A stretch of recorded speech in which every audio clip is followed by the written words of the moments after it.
नमस्ते। सबसे पहले तो आप सभी को नवरात्रि की ढेर सारी शुभकामनाएँ। और जैसे कि आप सभी जानते हैं कि नवरात्रि का त्योहार आने को है, इस तैयारी में लगना है। तो ये है छोटा-छोटा ढेर सारा सामान जो मैं पहले ही यहाँ पर तैयार करके लगा चुकी हूँ। ये मैंने इसीलिए यहाँ पर लगा लिया है अच्छे से, ताकि मैं अच्छे से आप लोगों को समझा पाऊँ कि मैं किस तरीके से तैयारी करती हूँ और क्या-क्या मेरी तैयारी होती है और क्या-क्या चीज़ ज़रूरी होती है। क्योंकि और ये मैंने अलग-अलग बास्केट्स में, जैसे ये बास्केट है, इस तरीके से मैंने अलग-अलग लगा के भी स्पेशली इस वजह से रखा है, ताकि मैं भी अच्छे से समझ पाऊँ और आप लोगों को भी एक अच्छे तरीके से मैं आप तक पहुँचा पाऊँ। और फिर क्या होता है कि अगर मैं इस तरीके से यहाँ पे लगा के रख लेती हूँ, तो जो नवरात्रि का प्रमुख दिन होता है, यानी पहला दिन, फिर मैं पहले से ही तैयारी करती हूँ और अच्छे से सब चीज़ों को निकाल के अलग-अलग रख देती हूँ, तो मुझे उस दिन कोई भी परेशानी नहीं होती है और लगभग नवरात्रियों के 3 से 4 दिन शुरू होने से पहले मैं अपनी ये तैयारियाँ शुरू कर देती हूँ। तो अभी मैं आपको बता देती हूँ कि मैंने क्या-क्या चीज़ें मैंने यहाँ पर अभी रखी हैं और क्या-क्या ज़रूरी हैं और क्या-क्या चीज़ें हमें चाहिए होती हैं, जिनसे हम अपनी नवरात्रि की पूजा शुरू। सबसे पहले मैं बात करती हूँ यहाँ से, जो मैंने ये लिए हैं, सबकी मैंने अलग-अलग बास्केट, मैंने जैसे आपको बताया कि सब चीज़ें मैं अलग-अलग बास्केट्स में मतलब अलग-अलग करके रख देती हूँ, ताकि मुझे भी अच्छे से समझ आ जाए कि मैंने क्या चीज़ कैसे रखी है और आराम से ये चीज़ें मुझे समझ आ जाएँ। तो सबसे पहले मैं आपको दिखा देती हूँ कि जो माता रानी के भोग के लिए हम इस्तेमाल करते हैं, उसके लिए क्या-क्या ज़रूरी है। तो मैं और ये है कुछ हरी इलायची और लौंग। तो लौंग आपको फूल वाली लेनी होती है, बिना फूल वाली लौंग हमें इस्तेमाल नहीं करनी होती है माता रानी के भोग के लिए। काफ़ी अच्छी क्वालिटी की हरी इलायची हमें लेनी होती है। साथ में मैं यहाँ पर ले रही हूँ कमल गट्टे, तो ये कुछ पैकेट हो गए हैं मेरे और साथ में कमल गट्टे हो गए हैं। ये भी माता रानी को भोग में चढ़ाए जाते हैं। माता रानी को वैसे तो बहुत अलग-अलग तरीके के भोग लगते हैं, लेकिन आप अपनी सुविधा के अनुसार जो आपसे बन पड़े वो आप उस तरीके से लगाइए। भोग के लिए ही ये मैंने साथ में उनको 9 दिन अलग-अलग पूरे 9 जायफल और सुपारी, हल्दी की गाँठ, और हल्दी की गाँठ जो है जब हम कलश स्थापित करते हैं उसमें भी डाल देते हैं, सुपारी डाल देते हैं, सिक्का डाल देते हैं और वगैरह डाल के हम कलश की स्थापना करते हैं। आम के पत्ते चाहिए होते हैं, वो फिलहाल मेरे पास नहीं थे और ये भी नई प्लेट मैंने यहाँ पर ली थी। तो ये कुछ सामान ये भी भोग के लिए होता है। वैसे तो फल का भी भोग होता है, लेकिन जो प्रमुख भोग होता है उसमें पंचमेवा और ये इस तरीके का भोग लगाया जाता है और बाकी आप अपनी सुविधा के अनुसार इस्तेमाल कर सकते हैं। अपनी सुविधा के अनुसार आप कुछ भी कर सकते हैं, जो कि माता रानी के लिए बहुत ज़्यादा अच्छा होता है पूजा के उनके भोग के लिए चढ़ाना। ये देखिए ऑनलाइन मैंने मंगा लिया था। इसकी पैकिंग देखिए कितनी प्यारी है और बहुत अच्छे से एकदम पैकिंग की हुई है, बहुत ही क्यूट लग रही है, प्यारी एकदम। तो ये मैंने 2-3 दिन पहले ही सामान जब मंगा रही थी, तो मैं ना अपनी जब भी कोई सामान, जैसे कोई भी त्योहार आता है या कुछ भी अगर मुझे करना होता है, तो मैं पहले अपनी ना लिस्ट तैयार करती हूँ और फिर मैं उसमें धीरे-धीरे चेक करती चली जाती हूँ कि ये सामान है, ऑलरेडी ये मेरे पास है, ये नहीं है, ये मुझे मंगाना है। तो इस तरीके से कुछ मैं अपने फेस्टिवल्स की तैयारी शुरू करती हूँ कि क्या-क्या चीज़ें मेरी हैं जो मुझे अभी रीयूज़ हो सकती हैं, क्योंकि माता रानी के त्योहार के लिए कुछ चीज़ें ऐसी होती हैं, ल स्पेशली भोग हो गया, फूल हो गए, पत्ते हो गए, ये सब चीज़ें उनके लिए पहली बात तो ना ये घर में स्टॉक करके रखी जाती हैं और ना ये रीयूज़ होती हैं। तो कुछ चीज़ें ऐसी होती हैं जो हर बार नई ही लेनी होती हैं। इसमें ये था कपूर की डिब्बी ऑलरेडी मेरे पास एक रखी हुई थी, लेकिन फिर भी मैंने एक नई यहाँ पर मँगा ली है। मैं पंचमेवा जो बहुत ज़्यादा ज़रूरी है माता रानी के लिए और इस सब का भोग लगता है और हर रोज़ उनको पंचमेवा चढ़ाई जाती हैं, ताकि माता रानी को प्रसन्न करने के लिए भक्त जितना ज़्यादा से ज़्यादा कोशिश होती है, उतना अच्छा करने की कोशिश करते हैं। वैसे तो माता रानी भक्त का सिर्फ श्रद्धा और भाव देखती हैं, तो जो जैसा आपसे बन पड़े वैसे करने की कोशिश करें, लेकिन पूर्ण रूप से श्रद्धा और भाव आपके अंदर होना चाहिए, तो थोड़े में भी वो खुश हो जाती हैं। बाकी जिस तरीके से आप ज़्यादा से ज़्यादा अच्छा कर सकते हैं, उतना अच्छा करने की कोशिश करिए। तो ये है मेरे पास पंचमेवा और साथ में है बताशे। तो इन डिब्बों का क्या यूज़ है और मैं कैसे यूज़ कर रही हूँ, वो मैं भी आपको दिखा देती हूँ।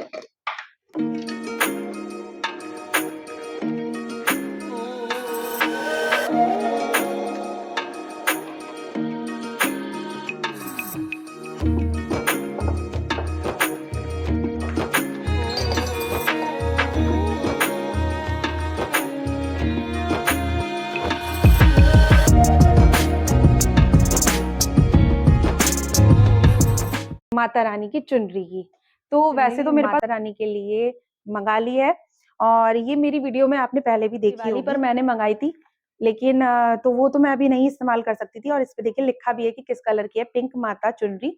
और बाकी मैं वैसे आपको दिखा देती हूँ, आपने मेरी वीडियोज़ में देखी भी होगी और ये वाली ना मुझे बहुत प्यारी लगती है, तो मेरा मन हुआ कि इसी को ही मैं मंगाऊँगी। ये देखिए।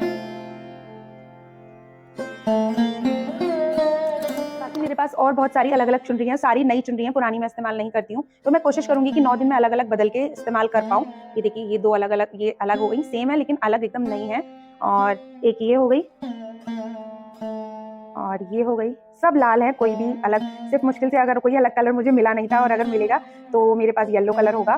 तो कलर तो आप कोई भी हो उड़ा सकते हैं उनको, अलग-अलग, काला और नीला छोड़ के, वो तो आप सभी जानते ही होंगे। तो ये देखिए छोटी-सी ये भी है मेरे पास और एक ये रही और एक ये वाली है।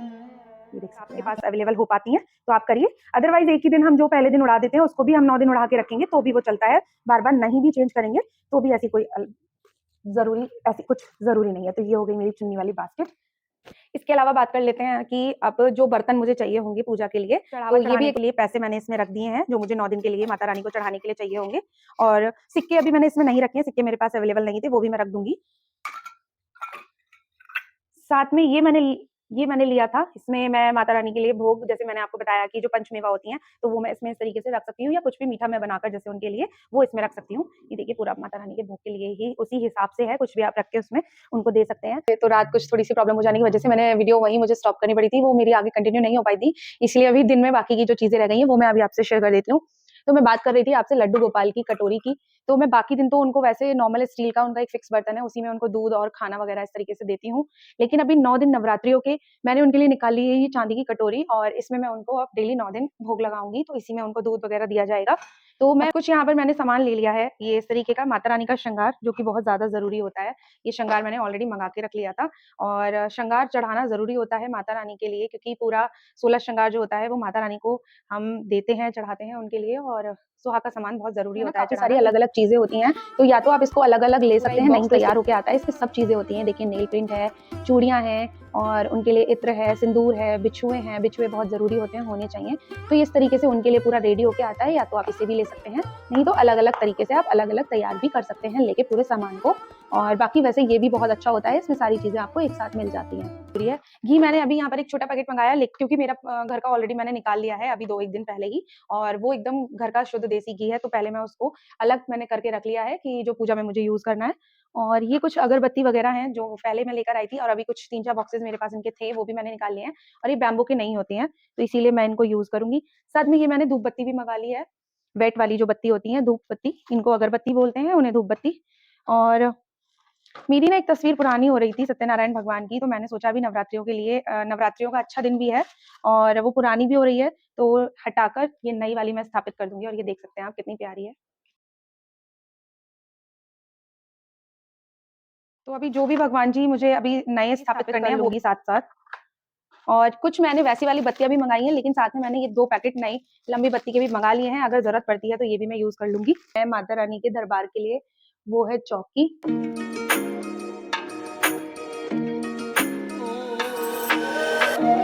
माता रानी को मंदिर से अलग एक चौकी पर स्थापित किया जाता है, तो उसके लिए हमें एक चौकी चाहिए और अलग से कुछ पीले या लाल रंग का आसन उस पर बिछाने के लिए चाहिए होता है। लिए हैं, और ये एक दिन पहले मैं मंगा के रखती हूँ पान के पत्ते, और ये नारियल आप चेक करके ही लें, नारियल आप नहीं है क्योंकि ये कलश स्थापना के लिए काम आएगा।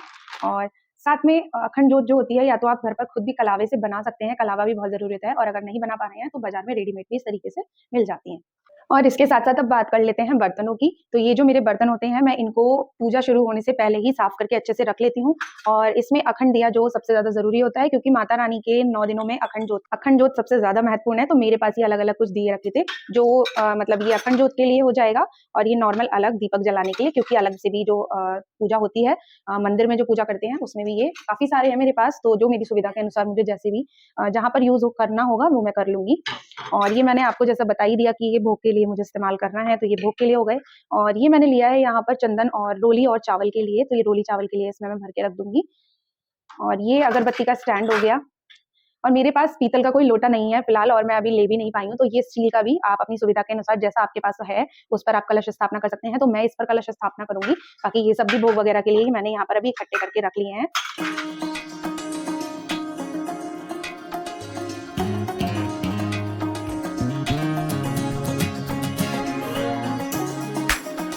शुभ लाभ मेरे पास रखे हुए हैं, तो जब नवरात्रियों का टाइम होता है तो इन्हें लगा दीजिए।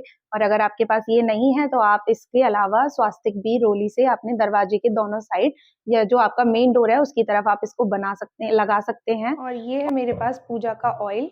तो पूजा का ऑयल मैं ये वाला इस्तेमाल करती हूँ, देसी घी जो मैंने घर पे भी निकाल लिया है, और मैं वैसे भी रेडीमेड भी मैंने थोड़ा सा मंगा लिया। और ये मैंने आपको बताया 9 दिन के लिए,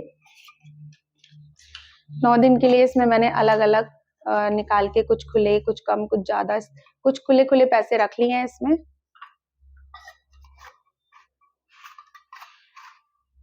और ये मैं यहाँ पर लेकर आई हूँ ये बॉक्स, ये बैग है जो जिसमें मैं कान्हा जी के सारे अलग-अलग कपड़े रखूँगी और अलग-अलग नए कपड़े पहनाऊँगी, तो ये मैंने इस तरीके से यहाँ पर ला के रख लिए हैं।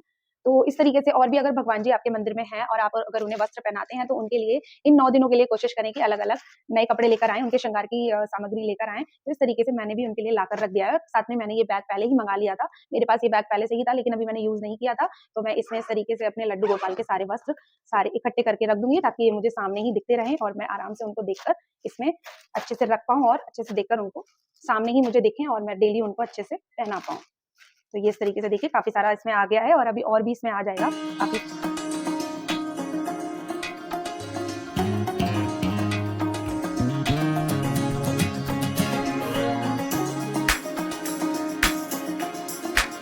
और ये है अभ्यंग पाउडर, तो ये मैं इस्तेमाल करती हूँ क्योंकि ये जो मेरे भगवान जी हैं, उससे मैं इनको स्नान कराती हूँ। तो ये अभ्यंग पाउडर है, ये इस नाम से आता है और इसकी इस तरीके से पैकिंग होती है। ये देखिए आप नाम भी पढ़ सकते हैं। तो इसको आप लेकर आइए और इससे मैं क्या करती हूँ, मंदिर में भगवान जी हैं, मैं उनको इससे स्नान कराती हूँ। तो जो मेन पीतल वाले हैं, उनको मैं इससे स्नान कराती हूँ और उनके विग्रह पूरे अच्छे से बढ़िया तरीके से चमक जाते हैं और ये बहुत अच्छा भी है।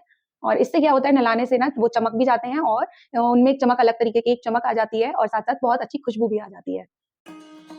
मेरे पास माता रानी के मिट्टी के चरण हैं और काफ़ी लोगों के पास पीतल के और अलग-अलग तरीके के भी होते हैं और मिट्टी के भी होते हैं और अगर आपके पास नहीं है, या तो वैसे आप इनको रख के पूजा कर सकते हैं और अगर आपके पास नहीं है, तो आप रोली में इस तरीके से ये वाला जो हाथ का पार्ट होता है, तो आप इस तरीके से डिप करते हैं और फिर फिंगर से आप उनकी उँगलियाँ बना सकते हैं, तो वो भी बहुत अच्छे रहते हैं। अदरवाइज़ नहीं तो ये भी मार्केट में अवेलेबल हो जाते हैं आराम से और देखिए कितने प्यारे भी लगते हैं, माता रानी के चरण हैं, तो ये भी मेरे पास थे, इनकी भी मैं पूजा करती हूँ हर नव। अब बात कर लेते हैं हवन सामग्री की, क्योंकि यही एक ऐसा भोग होता है जो हमारे देवी-देवताओं को सीधे पहुँचता है। तो बहुत लोग होते हैं जो घर पे बनाते हैं, नहीं तो बाहर मार्केट में भी ये बहुत अच्छे तरीके से बनी-बनाई रेडीमेड मिल जाती है और अगर आर्य समाज की आप लोगों को अवेलेबल हो जाती है तो बहुत ही अच्छी है।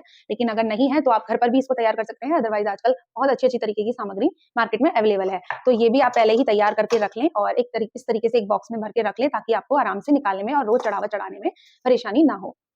और ये है अलग-अलग टीके, तो ये है मेरे पास चंदन जो गीला वाला है, तो मेरे पास दोनों तरीके का रहता है, गीला वाला भी रहता है और सूखा वाला भी रहता है।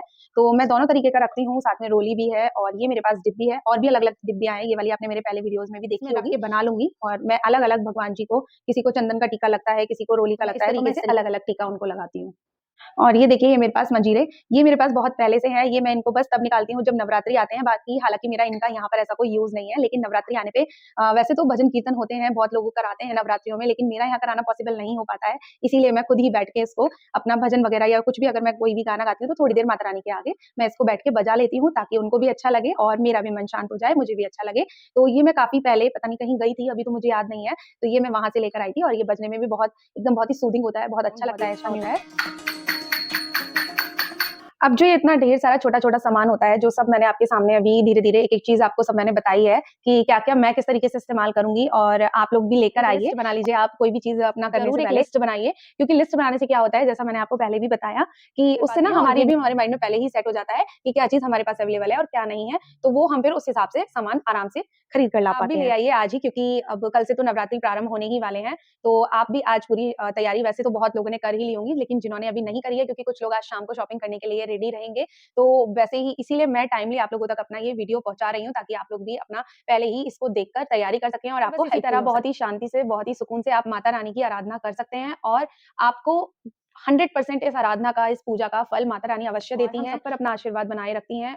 मैंने जैसा आपको वीडियो के स्टार्टिंग में ही बोला कि ज़रूरी नहीं है आप बहुत सारा ढेर सारा सामान इकट्ठा करें और ये भी चाहिए और ये भी चाहिए, वैसा कुछ ज़रूरी नहीं है। आपके पास 4 चीज़ें भी हैं ना और आप में अगर श्रद्धा भाव है, तो माता रानी उससे भी प्रसन्न हो जाती हैं। लेकिन वो आशीर्वाद ज़रूर देती हैं, अगर आप पूरे मन से और हर तरीके से, अच्छे तरीके से आप उनकी पूजा करते हैं, आराधना करते हैं। 9 दिनों की नवरात्रियों में एक अलग ही ऐसी वाइब होती है, घर का एक अलग ही ऐसा माहौल होता है कि आपको ना बहुत सुकून मिलता है, शांति मिलती है और घर में ना बहुत ही खुशनुमा माहौल हो जाता है। और जो वो हम सुबह-सुबह भोग लगाते हैं ना माता रानी के लिए, जो हम अग्यारी करते हैं, भोग लगाते हैं, उसके बाद जो पूरा दिन वो घर में एक खुशबू बनी रहती है ना, बड़ा ही खुशनुमा माहौल हो जाता है उससे। तो मुझे ना चाहे ये चैत्र नवरात्रि हो या वो जो दूसरे वाले आते हैं अक्टूबर में, तो दोनों ही नवरात्रियों में बहुत ही ज़्यादा अच्छा लगता है। मतलब घर की ना एक अलग ही पॉज़िटिव वाइब हो जाती है। मुझे तो पर्सनली बहुत ही ज़्यादा अच्छा लगता है इन दिनों और आपकी क्या राय है? आप लोग भी ज़रूर बताइएगा और आप लोग भी अब जल्दी-जल्दी अपनी-अपनी तैयारी पूर्ण कर लीजिए और बाकी अगर आपको कोई भी डाउट है तो आप मुझसे ज़रूर पूछ सकते हैं। बाकी मैं किस तरीके से इन चीज़ों का इस्तेमाल करूँगी वो वीडियो भी मैं आपसे शेयर करूँगी। और देखिए बाकी ये सब चीज़ से ही मैं मतलब लगभग इन सब चीज़ों से ही मैं अपना पूजा वगैरह कुछ भी जो होती है ऐसे इकट्ठा कर लेती हूँ और इन्हीं से ही मैं पूजा करती हूँ। और अगर हो सकता है मैं कुछ और भी अगर भूल रही हूँ तो वो कल सुबह तक ज़रूर याद आ ही जाएगा, अदरवाइज़ आज शाम तक और जो 1-2 चीज़ रह गई हैं वो मैं अरेंज कर ही लूँगी। और देखिए धीरे-धीरे ही सारी चीज़ें इकट्ठी होती हैं, एकदम से सब नहीं हो जाता है। बस इस तरीके से मैं सारा इसको अरेंज कर लूँगी और ताकि ये मुझे दिक्कत ना रहे कि मैं जिस दिन पहला नवरात्रि होता है यानी जो प्रथम दिन होता है उस दिन मुझे भगदड़ की ज़रूरत ना पड़े, तो मैं पहले ही सारा सामान इस तरीके से निकाल के रख देती हूँ, क्योंकि बहुत ज़्यादा भागा-दौड़ी में मुझसे काम नहीं हो पाता है और मेरा क्या काम फिर उसमें जनरली अगर कोई भी करे तो काम बिगड़ ही जाता है। इसीलिए इस तरीके से लिस्ट बनाइए, सामान लाइए और आप पहले ही तैयारी करके पूरी रख लीजिए और नवरात्रि की तैयारी शुरू कर दीजिए। मिलती हूँ आपसे अपनी अगली वीडियो के साथ और अगर वीडियो पसंद आया हो, ज़रूरी लगा हो और हेल्पफुल थोड़ा भी रहा हो, तो प्लीज़ एक लाइक ज़रूर करके जाइएगा। Navratri to all of you. Okay friends, bye bye.